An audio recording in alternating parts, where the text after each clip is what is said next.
इस धरती पर रहने वाले मेरे बच्चों, मैं धरती बोल रही हूं।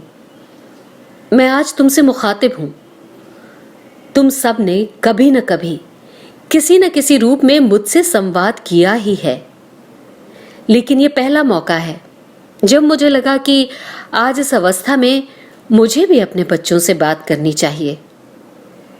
तुम मेरी आगोश में इस दुनिया में कहीं भी हो, तुम्हारी हालत देखकर मैं बहुत दुखी हूं। कोई भी मां अपने बच्चों को कराहता हुआ देखकर भला खुश कैसे हो सकती है?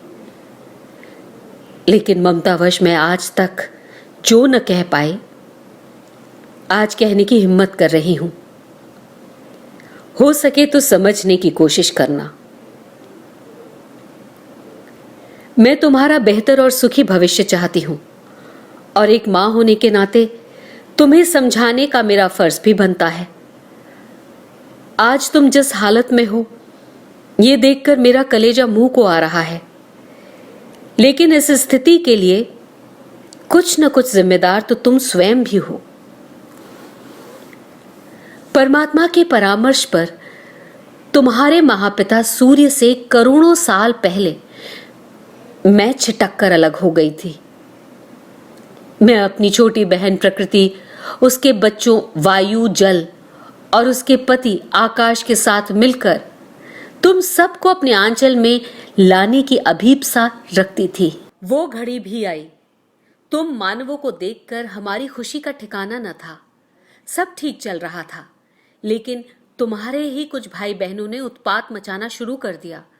जंगल के पेड़ आकर रोने लगे कि तुम्हारे बच्चे हमें मार रहे हैं। हमारी सूखी हड्डियों से वो अपना घर बना रहे हैं, चूल्हा जला रहे हैं। झगड़े ने तूल पकड़ा तो तुम्हारे बीच में से एक व्यक्ति ने उठकर कहा, हमें इसकी जरूरत है, और अगर हम एक पेड़ काटेंगे तो 4 लगा भी देंगे। बड़ी मुश्किल से मामला सुलझा पाई थी मैं। कुछ ही दिन बीते थे कि तुम्हारे ही कुछ बच्चों ने फल सब्जी छोड़कर जल के घर से मछलियां बाहर निकाल ली। जल भी नाराज हुआ और प्रकृति अलग से आग बबूला होती हुई मेरे पास आई। मछलियों का कहना था कि इस मनुष्य ने हमारा सामाजिक नियम भंग किया है। जब हम सहोदर हैं और एक ही मां के बच्चे हैं, तो ये हमें कैसे खा सकते हैं? बच्चों, तुम्हारे जन्म के समय ही तुम्हारे महापिता सूर्य ने यह वरदान दिया था कि मैं इन मनुष्यों को सबसे ज्यादा दिमाग दूंगा। तुमने इसका गलत फायदा उठाया। मछलियों की शिकायत को बढ़ता हुआ देख तुम्हारे ही बीच में से एक बूढ़ा सामने आया और कहने लगा कि हमारे बच्चे अगर आगे से मछलियां पकड़ेंगे तो हम उसी के वजन के अनुपात में आटे की गोलियां और खाने की बाकी चीजें मछलियों को डाल दिया करेंगे। किसी तरह से सुलझा था ये मामला भी। फिर एक दिन ऐसा भी आया कि सवेरे सवेरे घर के बाहर शोर था।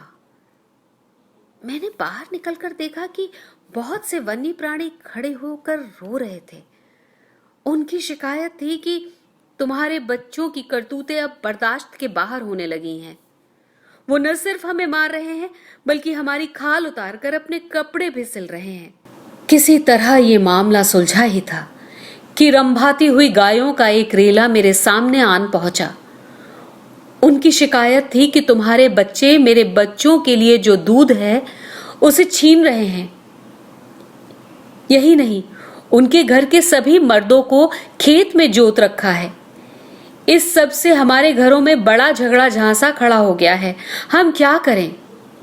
तुम्हारे बीच में से एक बूढ़िया निकल कर आई और कहने लगी, मर्दूदो, ये शिकायत करने चली आई, और हम जो तुम्हें मां कहकर सम्मान करते हैं उसका क्या? और फिर हम तुम्हारे लिए घास चारा भी तो डालते हैं, सब भूल गई क्या? प्रकृति और उसका पूरा परिवार मुझसे नाराज था कि मैंने इन इंसानों को यहां बुलाया ही क्यों। बात बढ़ती देख मैंने सूरज से मशवरा करना चाहा, लेकिन वो तो जब से मैं आई थी तभी से नाराज चल रहे थे। उन्होंने मेरी बातों को अनसुना कर दिया।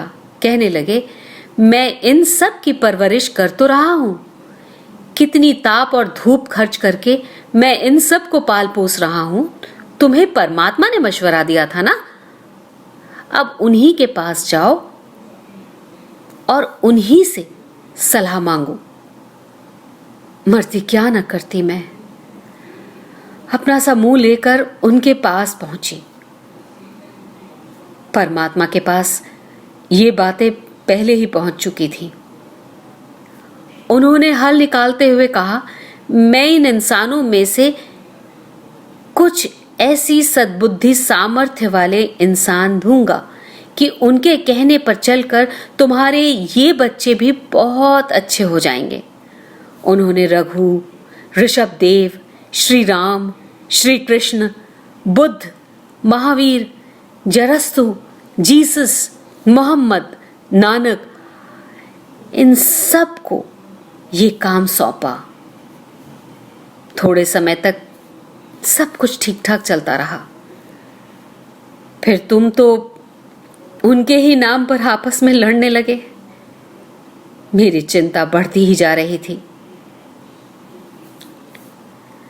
बेटा, मुझे कई बार लगा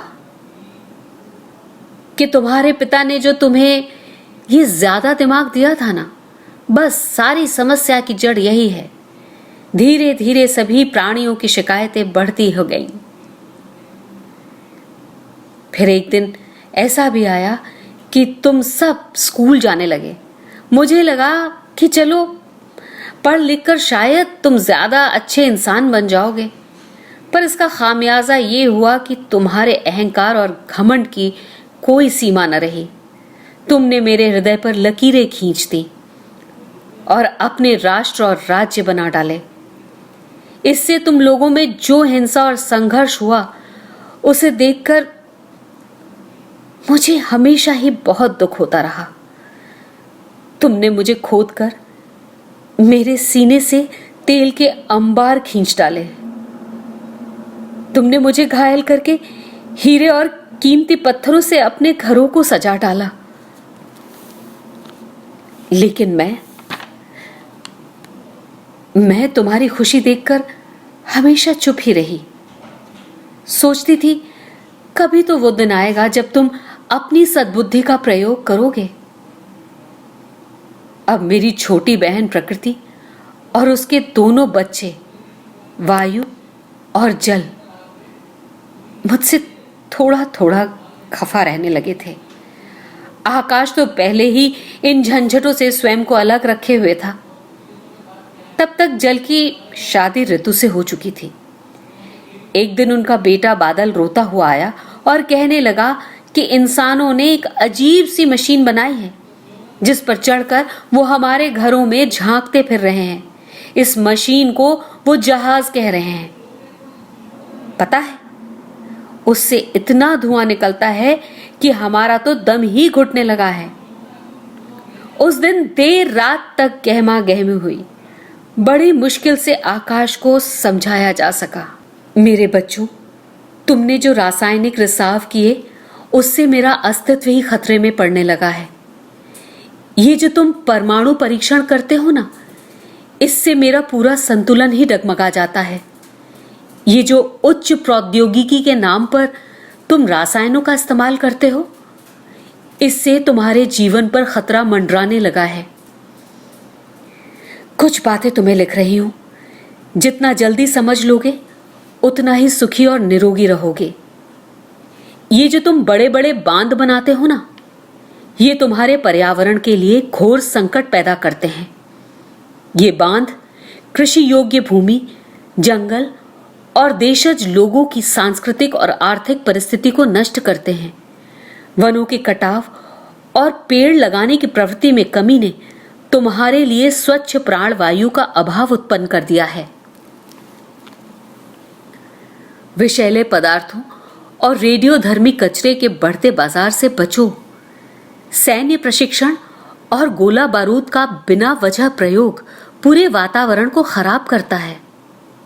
मेरे बच्चों, तुम लोगों में से ही कुछ जिनकी राजनीतिक महत्वाकांक्षाएं बेलगाम हैं, पूरी दुनिया के लिए संकट का सामान सिद्ध हो रहे हैं। ये जो तुम परमाणु परीक्षण करते हो ना, इससे मेरा पूरा संतुलन ही डगमगा जाता है। परमाणु परीक्षण वैश्विक पर्यावरण को काफी क्षति पहुंचाते हैं। परमाणु हथियार विविध किरणें मुक्त करती हैं, जो कि कैंसर, ट्यूमर, प्रजनन निष्फलता, गर्भपात, जन्म दुर्गुणता व अन्य विविध मानवीय व पर्यावरणीय समस्याओं का कारण होती हैं। जेलीफिश बेबीज घटना इस परमाणविक किरणों की ही देन है और लंबे समय तक मानवीय पर्यावरण को प्रदूषित करती हैं।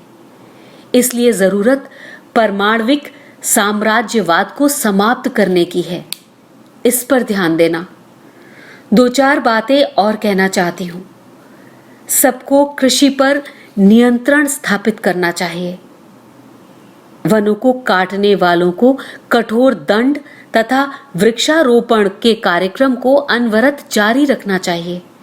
निर्धनता व बेरोजगारी के विरुद्ध बढ़ते दुष्चक्र को कम करने की जरूरत है। बढ़ते नगरीकरण को रोकना चाहिए ताकि स्वास्थ्य संतुलन स्थापित किया जा सके।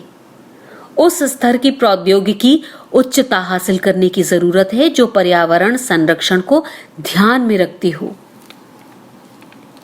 लेकिन इसमें सबसे प्रमुख भूमिका सूचना व संप्रेषण प्रौद्योगिकी की हो सकती है।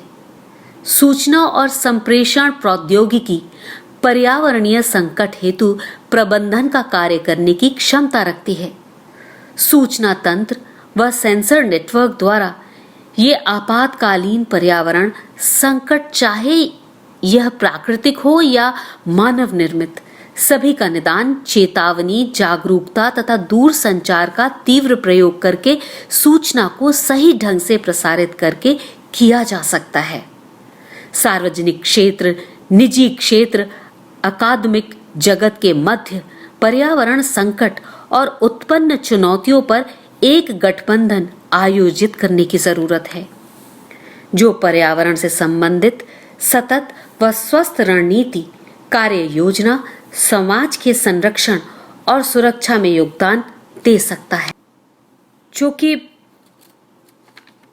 पर्यावरण में व्याप्त होती हैं।